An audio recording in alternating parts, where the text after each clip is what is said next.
प्यारे बच्चों सुप्रभात। प्यारे बच्चों, आज हम जो आपके हिंदी में संस्कृत का पाठ है, पाठ 10 पंचशील सिद्धांत। पंचशील सिद्धांत, पंचशील के यह सिद्धांत है। पंच माने 5 होता है और शील जो कि गुण से संबंधित है। यही सिद्धांत आज हमको इसमें पढ़ना है। प्यारे बच्चों, तो हम आपको आज पढ़ाएंगे पंचशील सिद्धांत। प्रस्तुत गद्यांश हमारी पाठ्यपुस्तक हिंदी के पंचशील नामक सिद्धांत से अवतरित है और इसमें लेखक और रचयिता का नाम बिल्कुल नहीं लिखना है। तो प्यारे बच्चों, सीधे आप संदर्भ लिखोगे 2 लाइन में, और जो भी स्पेल आपको पूछता है 3 से 4 लाइन में स्पेल लिखना है। बहुत ज़्यादा व्याख्या बढ़ा चढ़ा के नहीं लिखनी है, क्योंकि संस्कृत है, मैथ के समान होता है।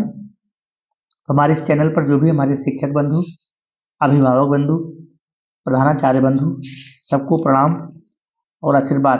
प्यारे बच्चों, हम चलते हैं सीधे अपने टॉपिक पर। ज़्यादा समय बिल्कुल नहीं लेंगे, क्योंकि टाइम एक मिनट इसकी कीमत है। अफरा तफरी बिल्कुल नहीं होगी। समय बहुमूल्य है। समय की कीमत को ध्यान में रखते हुए जल्दी से आप पाठ को फटाफट दोहरा लीजिए प्यारे बच्चों, कि 2 महीने ही समय आपके पास सुरक्षित बचा हुआ है, नहीं तो फिर आपको टाइम नहीं मिलेगा। पंचशील मिति शिष्टाचार विषय का। प्यारे बच्चों, किताब सामने रख लीजिएगा, हाथ में पेंसिल रबड़ होनी चाहिए। मैंने भी बुक को सामने रखा है, उसी बुक से ही आपको पढ़ा रहे हैं, ठीक है। तो पंचशील मिति शिष्टाचार विषय का सिद्धांत, अर्थात पंचशील शिष्टाचार संबंधी विषय सिद्धांत है। एक एक लाइन को तोड़ते हुए अर्थ को स्पष्ट बताते हुए प्यारे बच्चों चलेंगे। बिल्कुल जल्दबाजी नहीं है। जिसको जल्दबाजी हो अभी से ही वीडियो को सेव कर दीजिए। अनावश्यक प्यारे बच्चों अपना समय बिल्कुल मत बर्बाद कीजिएगा, क्योंकि मैं आपको हर वीडियो में ही बताता हूँ कि मैं अपने ज्ञान को और परिपक्व और अधिक मजबूत बनाने के लिए इस चैनल पर प्यारे बच्चों आया हूँ। हमें आपके लाइक और सब्सक्राइब की बिल्कुल आवश्यकता नहीं है, क्योंकि मैं आपसे डिसलाइक मांगता हूं प्यारे बच्चों।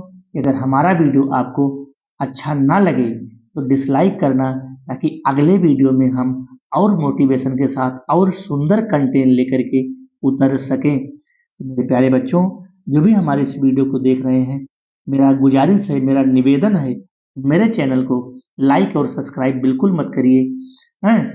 अगर आप अच्छे से पढ़ रहे हैं तो डिसलाइक करिएगा, जहां भी आपको कमी मिले डिसलाइक करिएगा। लाइक और सब्सक्राइब की बिल्कुल आवश्यकता नहीं है। आगे चलते हैं प्यारे बच्चों, ध्यान दीजिएगा। पंचशील मिति शिष्टाचार विषय का सिद्धांत, अर्थात पंचशील शिष्टाचार संबंधी सिद्धांत है। महात्मा गौतम बुद्ध एतान, यानी कि यह पंचान सिद्धांतान पंचशील मिति नामना स्वशिष्यान शास्ति अस्म माने होता है प्यारे बच्चों उपदेश देते थे। कौन देते थे? गौतम बुद्ध। शास्ति अस्म, पेंसिल से अंडरलाइन करिए, फिर इसको नोट करिए। शास्ति अस्म उपदेश देते थे। क्या देते थे? शिष्टाचार विषय का, शिष्टाचार विषयों का। चलो अनुवाद देखते हैं। तो इसके बाद महात्मा गौतम बुद्ध इन 5 सिद्धांतों का, महात्मा गौतम बुद्ध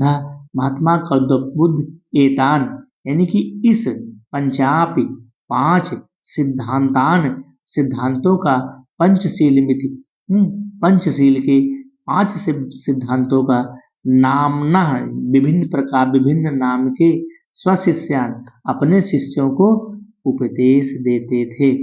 अपने शिष्यों को उपदेश देते थे। शास्ति अस्म माने होता है उपदेश देते थे। अतएवाय सप्ताह अधुना तत्रैव स्वीकृत इमे सिद्धांता क्रमेण एव सन्ति। कहने का मतलब है कि जब, अर्थात यह जब आज भी वैसे ही स्वीकार किया गया है। अतएव अर्थात आज भी, अतएव अर्थात आज भी वैसे ही शब्द अधुनाप, यानी कि इस आधुनिक युग में इस आधुनिक युग में तथैव स्वीकृता अर्थात वैसे ही स्वीकार किया गया है। यह सिद्धांत क्रमशः इस प्रकार है। यह सिद्धांत क्रमेण एवं संति इस यह सिद्धांत इस प्रकार है। ये जो 5 हमारे लिखे गए हैं यही पंचशील सिद्धांत है प्यारे बच्चों।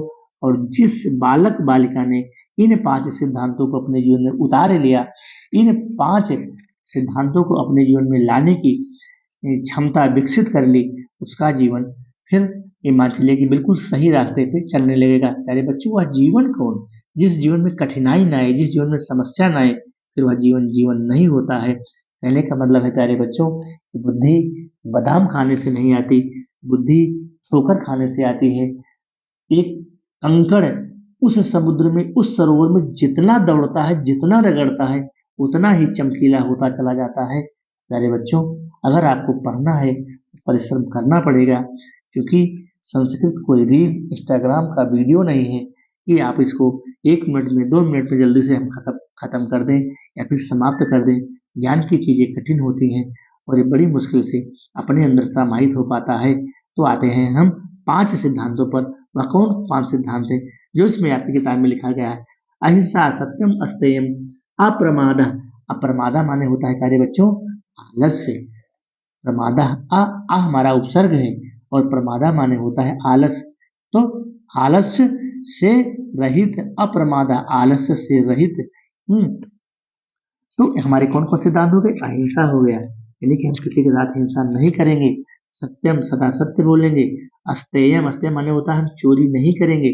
आ हमारा उपसर्ग है, अस्तेय माने होता है चोरी नहीं करेंगे। अप्रमादा, आलस्य नहीं करेंगे। और ब्रह्मचर्य का पालन करेंगे। ब्रह्मचर्य इत ब्रह्मचर्य का पालन करेंगे। इस प्रकार से हमारा प्यारे बच्चों इस सिद्धांत को आप ध्यान में रखिएगा।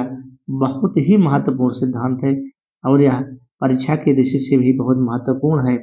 आते हैं हम प्यारे बच्चों अगले पैराग्राफ पर। पंचशील सिद्धांत के अगले पैराग्राफ पर क्या है? बौद्ध इमे सिद्धांत वैयक्तिक जीवन अभ्युत्थानाय प्रयुक्त आसनम। अर्थात बौद्ध काल में व्यक्तिगत जीवन के उत्थान के लिए इन सिद्धांतों का प्रयोग होता था।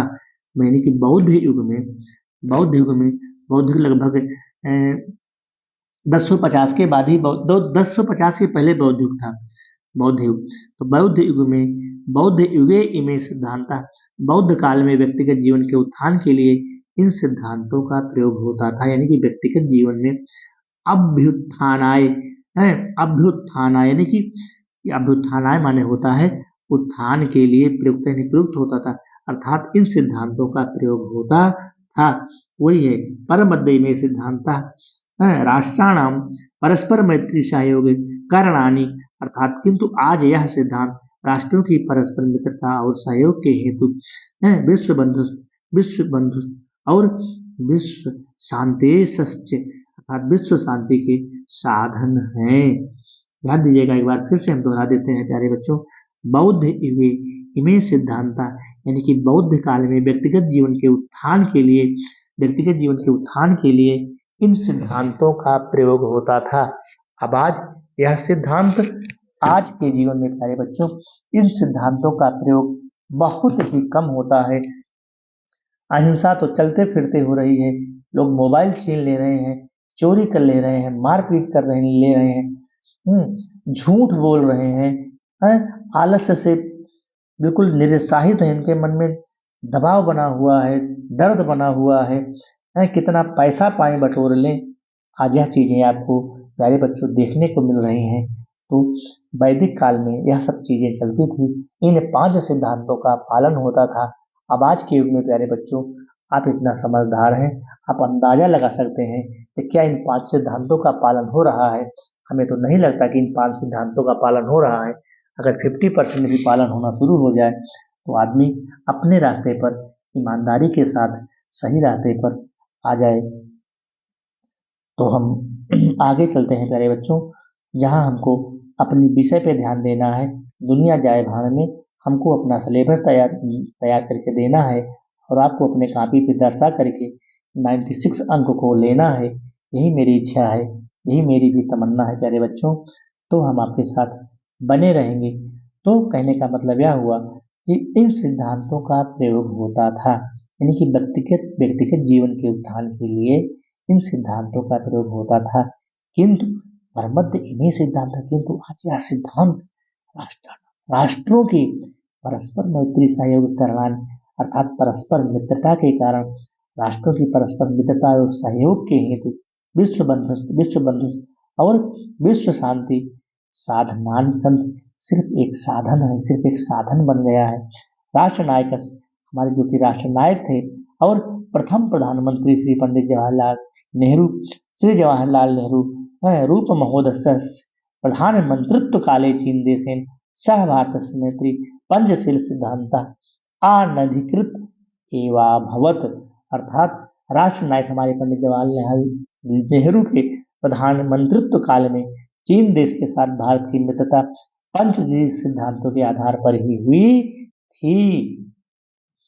ध्यान दीजिएगा, चीन देश सह भारत से मैत्री था, चीन देश की जो मित्रता है वह पंचशील सिद्धांत के आधार पर ही एवाभवत अर्थात हुई थी, क्योंकि इन दोनों ही देश बौद्ध धर्म में आस्था रखने वाले थे। आज भी चीन में बौद्ध धर्म पाया जाता है, तो वही है यहाँ पर एवं च व्यवस्थिता, अर्थात आज भी यह दोनों ही देश बौद्ध धर्म में आस्था रखने वाले हैं। और नीचे है प्यारे बच्चों क्या, किमपि राष्ट्र कस्य नान्यस्य राष्ट्रस्य आंतरिकेषु विषयेषु कीदृशमपि व्याघात न करिष्यति, अर्थात कहने का मतलब यह हुआ कि कोई भी राष्ट्र किसी अन्य राष्ट्र के आंतरिक विषयों में किमपि राष्ट्रम अर्थात कोई भी राष्ट्र कस्यचनान्यस्य किमपि राष्ट्रम कोई भी राष्ट्र और कस्य अचनान्यस्य अर्थात उनके आंतरिक विषयों में कस्य अचनान्यस्य राष्ट्रस्य आंतरिकेषु अर्थात उनके आंतरिक विषयों में राजनैतिक स्वरूप गृहीत्वा अर्थात उनके राजनैतिक और आंतरिक विषय में हस्तक्षेप नहीं करेगा। पहली शर्त रखी गई, ध्यान दीजिएगा। दूसरी शर्त क्या है, प्रत्येक राष्ट्र परस्पर प्रभुसत्ता प्रादेशिकी खंडम राज्य सम्मान सिद्ध, अर्थात प्रत्येक राष्ट्र परस्पर प्रभुसत्ता और प्रादेशिक अखंडता का सम्मान करेगा। प्रत्येक राष्ट्र से परस्पर प्रभुसत्ता अर्थात प्रत्येक राष्ट्र परस्पर प्रभुसत्ता, क्योंकि हमारा जो भारत देश है यह एक प्रभुता संपन्न राष्ट्र है, तो वही है प्रभुसत्ता। प्रादेशिकी खंडात सम्मान से अर्थात प्रादेशिक अखंडता का सम्मान करेगा। प्रत्येक राष्ट्र परस्पर समानता व्यवहारित अर्थात प्रत्येक राष्ट्र परस्पर समानता का व्यवहार करेगा। और किमपि राष्ट्रम परिणम नाकृष्यते माने होता है ना करना, नाकृष्यते माने होता है नहीं करना, अर्थात कोई भी राष्ट्र दूसरे के आक्रांत नहीं होगा, आक्रमण नहीं करेगा। ना कृष्यते माने होता है आक्रमण है। तो किमपि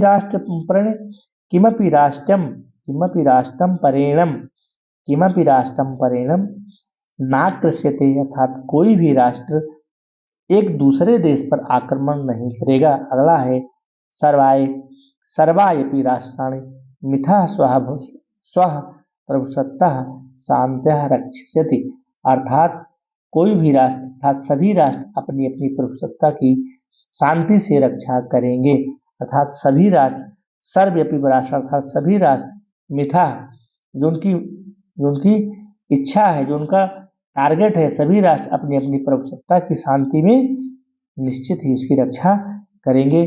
और लास्ट और अंतिम लाइन है प्यारे बच्चों, विश्वस्यानि राष्ट्राणि शांतिमिच्छतानि इमानि नियमानंगीकृत परस्मयी स्वमैत्री भाव दृढ़ीकुर्वन्ति, अर्थात विश्व के जो भी राष्ट्र शांति चाहते हैं अर्थात विश्वस्यानि राष्ट्राणि शांतिमिच्छन्ति अर्थात विश्व के जो भी राष्ट्र शांति चाहते हैं वे तानि माने वे ईमान माने इन सब नियमों अंगीकृत अर्थात नियमों का अंगीकरण करें, अर्थात जो भी तान ये मान अर्थात जो भी वे लोग जो नियमों को स्वीकार करके अन्य राष्ट्रों के साथ अपने मैत्री भाव को दृढ़ करते हैं। तो प्यारे बच्चों, हमारा यह जो पंचशील सिद्धांत है, बहुत ही कम समय में मैंने इसको समाप्त कर दिया। ज़्यादा से ज़्यादा 15 या 16 मिनट हुआ है, तो आप इसको वीडियो खोल करके प्यारे बच्चों ओपन कर लीजिएगा। तो मैंने इस पाठ को भी आपको आज पूरा पढ़ा दिया है। ठीक है, इस प्रकार से ये हमारा पाठ पंचशील सिद्धांत पाठ 10 अब पूरा हो जाता